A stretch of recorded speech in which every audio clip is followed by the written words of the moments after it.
Ada yang pertanyaan itu lah, kalau kita mau kasusnya itu kita ke India, kita selidiki apa motif kejadian ini masalah apa, kita nggak bisa dengan sebelah pihak. Iya.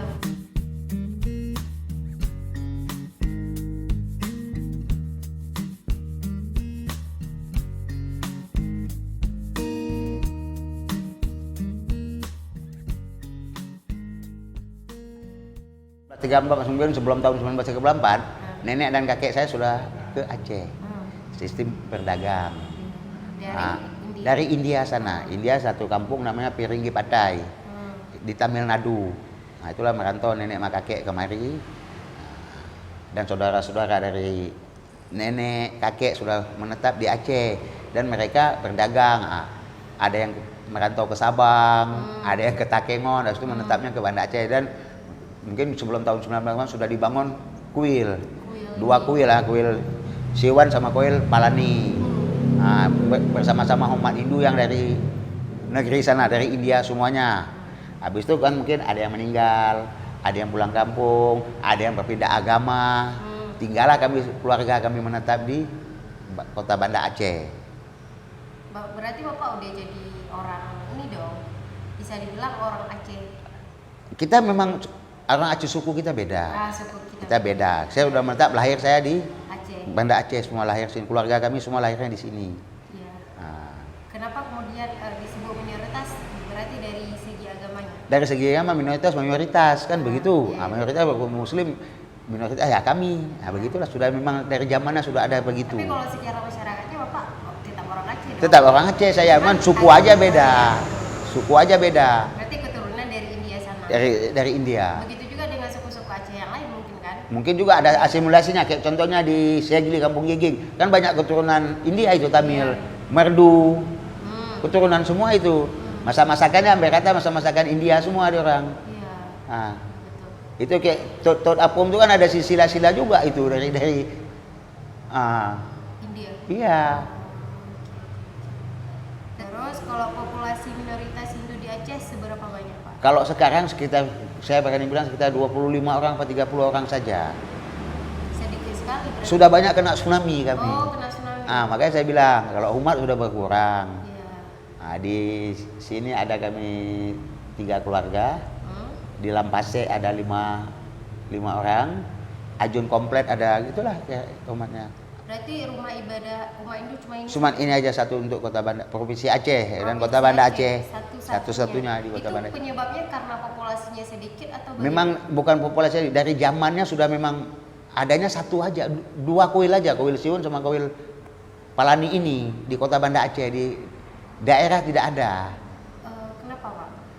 Memang nggak tahu, mungkin di daerah umatnya nggak begitu rame, tidak memiliki rumah ibadah, hanya di Banda Acehnya cukup rame. Jadi misalnya ada umat Hindu yang di daerah, misalnya di daerah Takengon misalnya, kalau orang mau berbeda berarti harus ke Banda Aceh dulu? Tidak, kalau mau beribadah mereka di rumah saja bisa. Bisa boleh. rumah. Nanti kalau hari-hari besar, dia orang datang. Ada di satu keluarga kita di Biren. Di Biren. Iya, nanti kalau hari besar mereka datang. Datang ke sini. Kita memberitahu kan, ini kegiatan-kegiatan, mereka datang. Ataupun nanti ada orang sekali-sekali satu keluarga main-main iseng-iseng, datang semayang kemari sambil melancong-melancong di Banda Aceh. Nah, pulang. Terus menurut Bapak Aceh ini toleran atau enggak sih? Kalau sampai saat sekarang saya nggak ada masalah, toleran, baik, bagus. Antar umat beragamanya nggak ada satu gesekan begini begitu. Kalau di diri saya, hanya saya 2 keluarga di kampung saya ini nyaman, saya hidup bagus. Terus kenapa Aceh kemudian menjadi provinsi yang enggak intoleran berturut-turut setiap tahunnya? Itu kan mungkin dipantau di bidang mana? Iya. Kan ada pemantauannya. Habis itu yang datang itu pun kemana dia yang pergi menjumpai kami, ke kuil datang, ke sana datang, berarti kan nyaman dia. Ya. Betul saya bilang kan? Tapi variabel yang digunakan tuh bukan dilihat dari kehidupan ininya, tapi dilihat dari kebijakannya, kebijakan pemerintah. Mungkin di bidang itu kurang intolerannya. Ya. Kan betul kita ngomong kan, ada faktor-faktor yang dipantau sama orang dari pusat itu, setara ya kan? Ya, setara itu. Kami udah berapa kali membahas itu. Ya.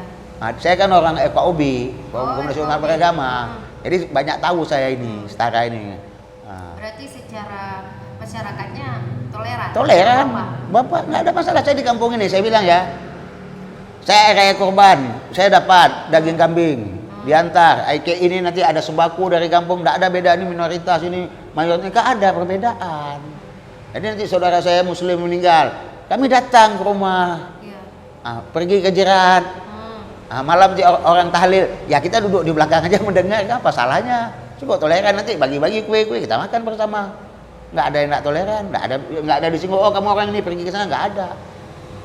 Tapi kan secara kebijakan pemerintahnya ada kayak pembatasan pembangunan rumah ibadah. Nah itu mungkin sudah tahu kalian keputusan menteri bersama. Yang ada rumah ibadah aja dipugar, dibaguni semua kan. Nah kalau mau tambah lagi rumah ibadah itu kan ada aturan, harus ada sekian kakak, harus ada umatnya sekian. Tapi itu menurut Bapak gimana tuh kalau aturannya seperti itu di Aceh? Ya memang macam mana kita bilang sudah begitu peraturannya. Karena Aceh ini mayoritas Islam. Enggak juga kita bikin, cuman kalau rumah ibadahnya semua gereja ada berapa? 4, wihara ada 4, kuil ada 1. Tapi kalau perayaan Hindu kayak Nyepi di Aceh itu gimana Pak? Enggak ada masalah, pernah kita bikin sebelum Covid, kita pernah bikin perayaan Nyepi di sini, Galungan, Kuningan. Dibikin di sini kita sama umat kita yang dari Bali ya. Nyepi itu menyepi nggak sih? Menyepi semuanya. Jadi kita membikinnya halal bihalal aja pertemuan. Jadi kan saudara-saudara saya yang dari angkatan kan banyak yang beragama Hindu Bali. Di TNI kan banyak. Jadi mereka sini bikin. Nah, pertemuan lah kita halal bihalal, baca-baca parita semuanya sama-sama mereka kan, itu aja pertemuan. Parita istilahnya, baca-baca ya suci lah. Suci. Parita kita. Nah, pertemuan aja halal bihalal kita bikin. Kalau kita mau merayakan Nyepi, kita kan harus menyepi di rumah. Nah, sedangkan Hindu Tamil nggak pernah merayakan Nyepi. Perspektif Bapak melihat intoleran yang terjadi di India sekarang tentang hijab, gimana pandangan Bapak? Tapi kalau saya nggak mau mencampuri itu masalahnya, bukan apa. Itu kita mencampuri rumit urusannya, seolah-olah kita mendukung nanti. Itu antara intern mereka di sana, ada pemerintahan mereka yang bisa menyelesaikan. Nah, kita nggak usah banyak kali begini-begini, nggak perlu bagi saya. Itu urusan di India bukan negara kita kok. Jadi di negara kita boleh. Nah, saya pun nggak mau terlibat mendalam itu. Nggak berani saya kasih pandangan. Salah-salah kita kasih pandangan bahaya kita. Nah, saya terbuka aja orang, saya mau hidup nyaman. Nah, itu masalah berhijabnya macam mana itu antara pemerintah sana lah. Kan gitu kita ngomong. Kan orang segelintir suka kali mengait-ngaitkan, saya nggak mau ikut campur itu tidak ada ikut campur saya tuh. Saya mau menetap di Aceh, kota Banda Aceh begitu aja. Nah, saya udah banyak ada yang pertanyaan itu lah. Kalau kita mau kasusnya itu kita ke India, kita selidiki apa motif kejadian ini masalah apa. Kita nggak bisa dengan sebelah pihak. Nah, kok saya masalah kasus itu saya nggak mau mencampuri saya. Dulu juga pernah tuh 2 tahun yang lalu, bentrok juga masalah masjid dihancurin, kuil dihancurin pernah kan? Pernah datang mas saya kok itu nggak ada urusan, saya bilang. Ya berarti jawaban Bapak kayak itu aja. Ya nggak mau tahu saya urusan itu di India kita hanya